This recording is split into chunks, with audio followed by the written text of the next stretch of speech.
लो भाई बब्बन, बन गई तस्वीर। जरा देखकर बताओ कैसी बनी है। अरे भाई मोहन, मेरी सलाह मानो तो तुम रहने ही दो। एक पेंटर बनना तुम्हारे बस की बात नहीं है। हाँ, तुमने सही कहा। मुझे भी कुछ ऐसा लगता है। खैर, आज शाम की गाड़ी से मैं शहर वापस जा रहा हूँ। कुछ जरूरी काम आ गया है।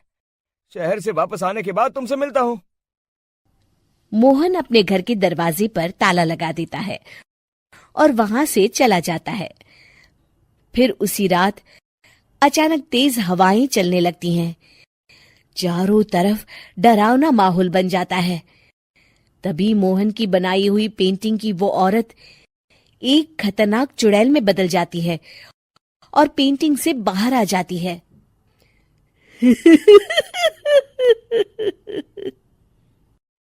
चुड़ैल घर के बाहर चली जाती है। वहीं दूसरी तरफ दो चोर लाला सुखीराम के घर से चोरी करके भाग रहे होते हैं। दोनों भागते भागते गांव के चौराहे के पास पहुंच जाते हैं। तभी अचानक वो चुड़ैल उन दोनों के सामने आ जाती है।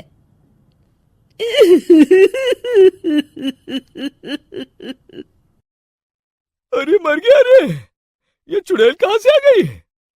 अरे मैंने तो तुझसे पहले ही कहा था कि आज अमावस्या की रात है। आज हमें चोरी नहीं करनी चाहिए। हाँ भाई बिल्ला, तुमने बिल्कुल सही कहा। जरा इसके दांत तो देखो, कितने बड़े हैं। चुड़ैल उन दोनों की तरफ बढ़ती है। अरे चुड़ैल दीदी, तुम चाहो तो ये सारे पैसे और जेवर ले लो, लेकिन हम दोनों को कुछ मत करना।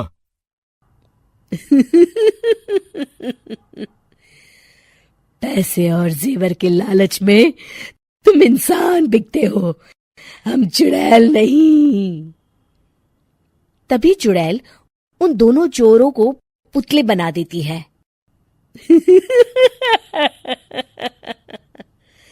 मैं किसी को नहीं छोड़ूंगी। अब कोई मुझसे नहीं बच सकता।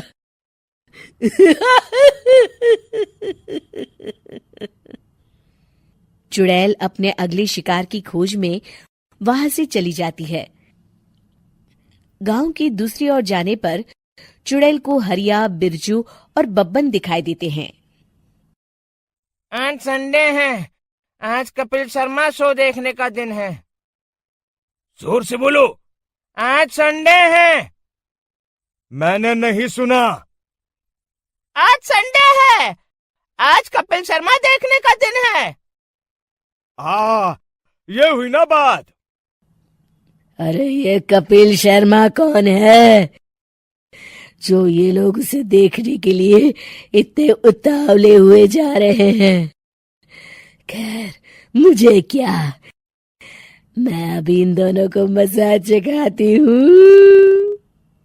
चुड़ैल तेजी से उड़कर उन तीनों के सामने आकर खड़ी हो जाती है।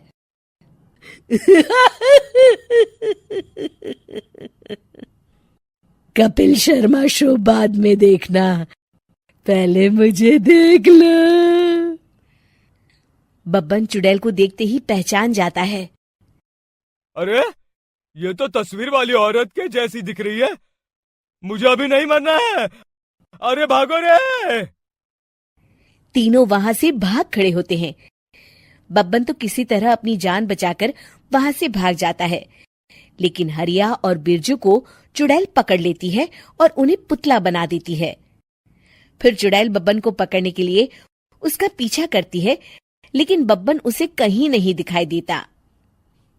अरे वो मोटा तो बड़ा तेज भागता है, शायद उस तरफ गया होगा। बब्बन एक दीवार के पीछे छुपकर बैठ जाता है और चुड़ैल उसके सामने से आगे निकल जाती है।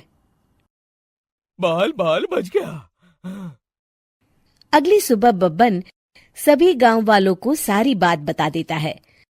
फिर उस चुड़ैल के डर से रोज शाम होते ही पूरे गांव में सन्नाटा छा जाता था और कोई भी अपने घर के बाहर नहीं निकलता था।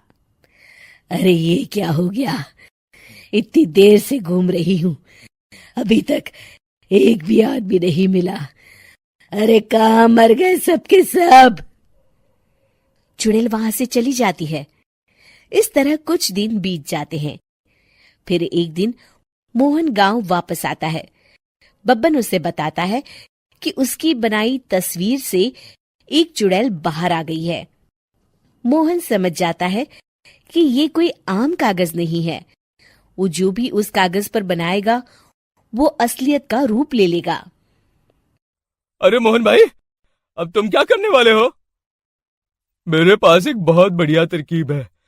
मैं इस कागज पर उस चुड़ैल की एक ऐसी तस्वीर बनाऊंगा जिसमें वो तपती धूप के नीचे खड़ी दिखाई देगी, और फिर जैसे ही सवेरा होगा वो चुड़ैल इस कागज से निकलकर बाहर चली जाएगी और सूरज की तेज धूप में जलकर राख हो जाएंगी।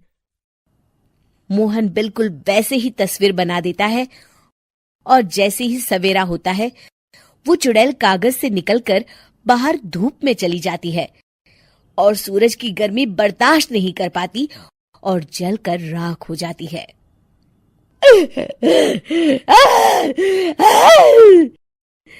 ये मुझे क्या हो रहा है? मैं सूरज की रोशनी बर्दाश्त नहीं कर सकती।